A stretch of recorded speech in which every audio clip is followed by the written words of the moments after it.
Hi friends, welcome to 5 Minutes Tech YouTube channel. Here is Vivo V29 Pro 5G smartphone.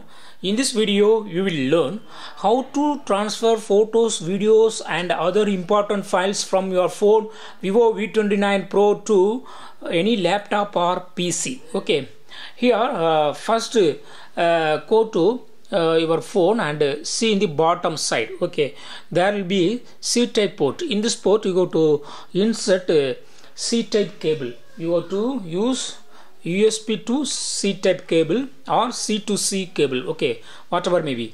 Just you have to insert C-type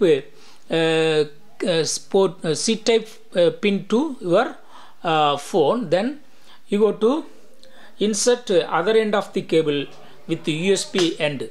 That should be inserted to the your laptop or PC. Okay.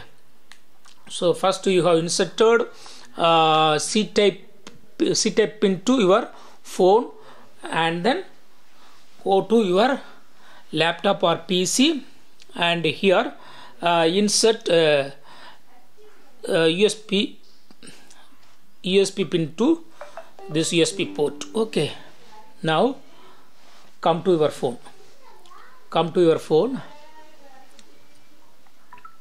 and go to the notification area, click on this.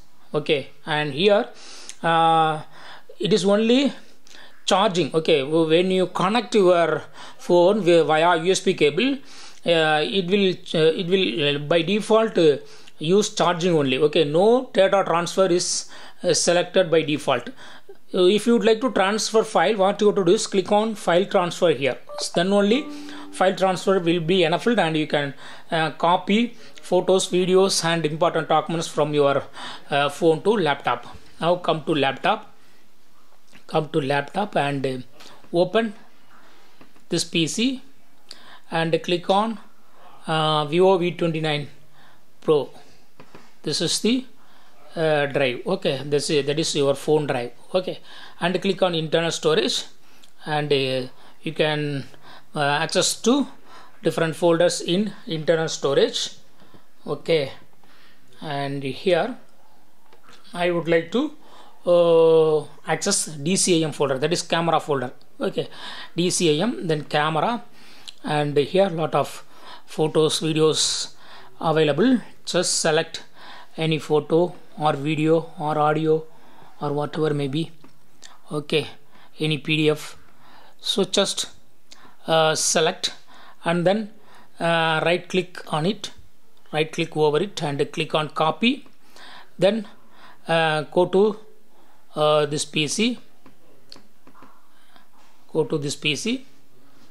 and here go to your local folder. Okay, here I am going to new volume E and in new folder I would like to paste all of these items. Okay, just right click on it and paste, or otherwise press Ctrl V on your keyboard. Okay, yes, these selected photos have been copied from my phone to laptop. Okay, so in this way you can easily transfer photos, videos or any other important documents like PDF, Word, etc. just by following this method. Okay, what you have to do is you have to connect your phone via USB cable to your laptop or PC and then you have to enable file transfer from your phone, then you can easily copy. Okay, that's all friends. Thanks for watching. Bye.